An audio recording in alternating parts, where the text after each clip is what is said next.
Claudine a toujours eu une véritable passion pour les arts plastiques et depuis qu'elle a retrouvé un peu de temps libre, elle s'est lancée dans la fabrication d'objets en béton. Un matériau peu commun pour ce type de création mais qui comporte beaucoup d'avantages pour l'artiste. Le béton, c'est un matériau qui m'a toujours fascinée.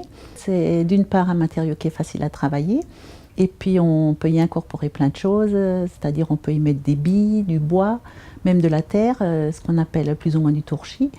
Et puis du tissu, on peut mettre du tissu. Ensuite, on peut rajouter des couleurs dans la masse en rajoutant des pigments au moment où on rajoute l'eau, ou alors carrément le peindre, le béton. Pour se faire la main, Claudine a commencé par créer des objets simples, comme des pots pour se perfectionner au fil des ans. Selon elle, les possibilités de création sont infinies. Pour confectionner ses pièces, l'artiste trouve son inspiration en fonction des saisons et n'hésite pas à observer ce qui se fait chez les fleuristes, dans les magasins de bricolage ou dans les revues spécialisées. Quand j'ai trouvé l'inspiration, je dessine ma pièce d'abord sur du papier. Et puis après, je regarde dans quel matériel il faut faire le moule. S'il faut le faire, si c'est un grand moule, il faut le faire en polystyrène ou en coffrage en bois.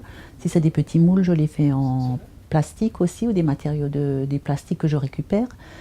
Et ensuite, je coule mon béton.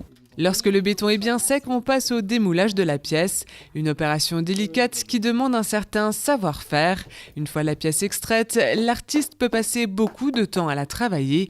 Il s'agit alors de la poncer et la polir ainsi que de l'imperméabiliser. Si ces créations vous plaisent, sachez que vous pourrez retrouver Claudine sur son stand au marché de Noël de Grussenheim.